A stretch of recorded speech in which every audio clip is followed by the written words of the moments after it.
हिंदुस्तान में कला क्षेत्र का एक अद्भुत संगम देखने को मिलता है और यही वजह है कि यहाँ की राजनीति को अनोखा माना जाता है, अलग माना जाता है। वक्त बदलते गए, राजनीति के मायने और तरीके भी बदलते गए। नमस्कार, मैं निशांत चतुर्वेदी आप सभी के साथ जुड़ा हूँ और आज हमारे साथ जुड़े हैं खास मेहमान नेहा सिंह राठौर जी, जो भोजपुरी लोक गायिका हैं और अपने गानों की वजह से आज पूरे देश में चर्चा में हैं। इसके अलावा जो सोशल मीडिया पे इनकी सुर्खियां हैं वो भी आप देख रहे होंगे। बहुत शुक्रिया नेहा जी हमसे बातचीत करने के लिए। धन्यवाद और शुक्रिया सारे दर्शकों का भी। नेहा जी, मेरा पहला सवाल ये है कि खास तौर पर आपका सफ़र शुरू हुआ था यूपी के काबा से। आपने दिल्ली एमसीडी पर भी अपने गानों को दर्शकों के सामने रखा, गुजरात पर भी रखा। कैसा समर्थन मिल रहा है, क्या कहेंगे उस सफ़र के बारे में? नहीं, बहुत समर्थन मिल रहा है लोगों का और जिस इरादे के साथ, जिस विश्वास के साथ मैंने अपने लेखन की शुरुआत की थी, लोक गायन की शुरुआत की थी, अब वो जो मेरा विश्वास है, जो इरादा है, उसको मजबूती मिल रहा है, बल मिल रहा है। लोग पहले तो थोड़ा वक्त लगा लोगों को समझने में, लेकिन अब वो लोग मुझ पे भरोसा कर पा रहे हैं और सिर्फ यूपी से गुजरात, यूपी से राजस्थान, एमपी ही नहीं, भोजपुरी को तो यूपी और बिहार से निकालकर पूरे इंटरनेशनल लेवल पर मुझे लेकर के जाना है और उसकी कहीं ना कहीं एक बिगड़ी हुई छवि को सुधारनी है। तो ये सफ़र तो अभी शुरू हुआ है, बहुत इसे दूर तक जाना है। बहुत अच्छा लग रहा है, लोगों का समर्थन किसे नहीं अच्छा लगता है। अपने लक्ष्य के प्रति आपने इशारा कर ही दिया है, लेकिन सवाल यहाँ पर हमारा ये भी रहेगा कि नेहा जी, आप अक्सर जो वर्तमान परिस्थितियाँ हैं उसको उठाती हैं, चाहे बेरोजगारी का मुद्दा हो, सरकार की नीतियाँ हो, उस पर आपके गाने रहते हैं। इसके पीछे कोई वजह?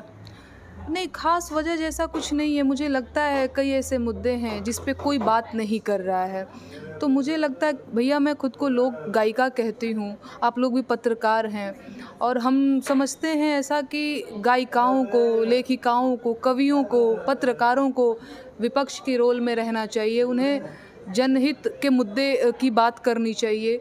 बेरोजगारी, महंगाई, महिला सुरक्षा इस टाइम पे ऐसा मुद्दा है जिस पे लगभग ही कोई नेशनल मीडिया की अगर मैं बात करूं, या फिर बहुत सारे लोग जो बात नहीं कर, कवि लेखकों की अगर मैं बात करूं जो मेरे दौर के हैं, जो मुझसे और आगे भी हैं बहुत, वो नहीं बात करना चाह रहे हैं। वो सारे सरकार के बोलने में लगे हुए। तो इस टाइम पे हमारी जिम्मेदारी और बढ़ जाती है कि हम किस तरह से अपने लोगों की बात करें। तो एक तो ये चीज़ होता है कि कोई मुद्दा बहुत रेलेवेंट है तो उस पर मुझे लगता है कि मुझे अपनी बात रखनी चाहिए, तो मैं रखने की कोशिश करती हूँ। नेहा जी, देखिए, खास तौर पर आपके गानों में राजनीतिक तंज रहता है। यूपी के काबा में वो जो गाना था उसमें कहा गया कि आपने उत्तर प्रदेश सरकार हो या केंद्र सरकार हो उसकी आलोचना की, लेकिन अब दिल्ली एमसीडी पर भी आधारित आपने गाना गाया, तो उसमें भी आपने अरविंद केजरीवाल जी पर कहा कि वो गुजरात चले गए हैं।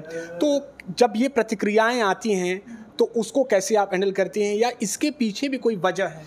देखिए, जब यूपी में काबा मैंने गाया तो कोई वो राजनीतिक तंज जैसा नहीं था। पार्टियां जो गवर्नमेंट में होती, जो सत्ता में होती हैं, वो अपने ऊपर ले लेती हैं। वो यूपी में काबा की आप लाइनें देखिएगा, कोरोना से लाखन मर गई ले, लासन से गंगा भर गई ले, टिकठी या कफन नोचत कुक्कुर बिलार बारे बाबा काबा। तो वो मैं जनता की प्रॉब्लम बता रही हूँ, ना कि मैं ये मतलब बीजेपी गवर्नमेंट पे कुछ तंज कस रही हूँ। मैं तो बस जनता की प्रॉब्लम बता रही हूँ। अब ये अपने ऊपर ले लें तो मैं क्या करूँ। दूसरी चीज़, मैं हमेशा कहती हूँ कि सवाल उसी से होगा जो सत्ता में रहेगा। उत्तर प्रदेश में बीजेपी की सरकार है तो सवाल आपसे पूछा जाएगा। यहाँ दिल्ली में केजरीवाल जी की सरकार है, आम आदमी पार्टी की सरकार है, तो सवाल इनसे होगा। तो मेरा हमेशा से ये कॉन्सेप्ट क्लियर रहा है कि सवाल मैं उसी से पूछूंगी जिसका शासनकाल होगा, जो राजा होगा, है ना। राजा शब्द थोड़ा सा अलग होना चाहिए, नहीं बोलना चाहिए, लेकिन हाँ, जो पावर में रहेगा सवाल तो उसी से होगा। तो यहाँ दिल्ली में अभी एमसीडी इलेक्शन है तो मैंने इस पर भी गीत गाया। आलोचना के बिंदु अगर आप देंगे तो मैं तो गाऊंगी गीत जी। मैम, हम लोकतांत्रिक देश में रहते हैं, इस पर हमें गर्व है, लेकिन आपकी नज़र में सरकार कैसी होनी चाहिए, चाहे केंद्र सरकार की बात हो या हमारे राज्यों की बात हो? भैया, सरकार वैसी होनी चाहिए जिसकी योजनाओं का लाभ जहाँ तक कैमरा नहीं पहुँच पाता है वहाँ भी पहुँचे। मेरे लिए सरकार वैसी होनी चाहिए जैसे हमारे यहाँ दो तबके के लोग हैं, एक अमीर है, एक गरीब है। मैं समझती हूँ कि अमीर के लिए अच्छा कपड़ा पहनना, अच्छा खाना खाना, अच्छी शिक्षा व्यवस्था, सारी चीज़ें बड़ी सहजता से मिल जाती, बड़ी आसानी से मिल जाती हैं। गरीब के लिए वो सारी चीज़ें बड़ी मुश्किल से मिलती हैं या कभी कभी तो जीवन भर मिल ही नहीं पाती हैं।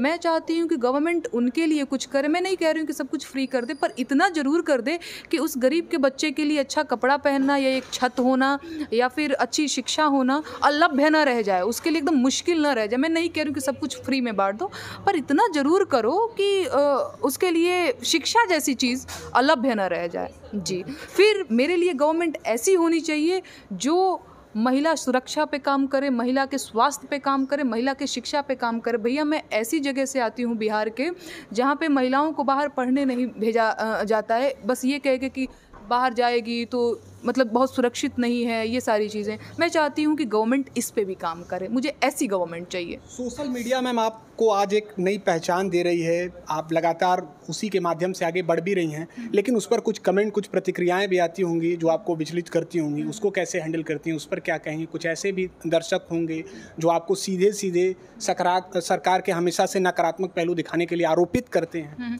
नहीं देखिए, क्या बोलते हैं, शुरुआत में जब एकदम से मैंने शुरू किया था, जब मैं सोशल मीडिया पे नई थी तो बहुत मैं चीज़ों को समझ नहीं पाती थी। विचलन जो है वो होता था।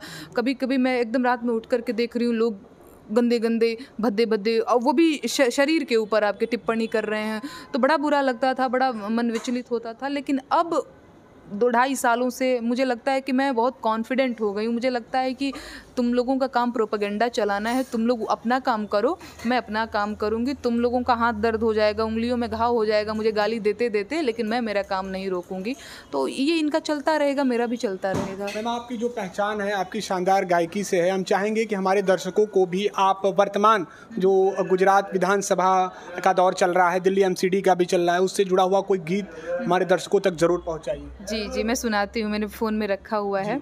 अभी MCD इलेक्शन है और मुझे लगता है कि यहाँ पे मैं लिकर पॉलिसी को लेकर के मैंने एक गीत लिखा है, मैं सुनाती हूँ। अरे दिल्ली सहरिया में आपके राज बा, आपके मन में काला, अरे आपके मन में काला, तय कोर खुलल पाठशाला, दूसर ओर मधुशाला, एक और खुलल पाठशाला, दूसर ओर मधुशाला। अरे हमारो बलमुआ दिन में 500 कमाए, रोज राते ठेका पे 300 लुटाए, दिन पर दिन गलल जाता दहिया, रोज धावे अस्पताला, अरे रोज धावे अस्पताल, तय कोर खुलल पाठशाला, दूसर ओर मधुशाला। बहुत अच्छा नेहा जी, और एक जाते जाते मैं ये भी चाहूँगा कि अपने उन तमाम दर्शकों के लिए कोई संदेश होगा, कोई बातें होंगी जो आप कहना चाहेंगे? नहीं, इस टाइम पे तो मैं ये कहना चाहूँगी कि अभी MCD इलेक्शन है, गुजरात में भी इलेक्शन है, आप लोगों का क्या बोलते हैं, एक एक वोट बहुत ज़रूरी है। आप लोग वोट देने ज़रूर जाएं, अपने मन पसंद की सरकार चुनें। शुक्रिया हमारे साथ बातचीत के लिए। तो ये थी लोक गायिका नेहा सिंह राठौर जी। ABP लाइव के लिए निशांत चतुर्वेदी, दिल्ली।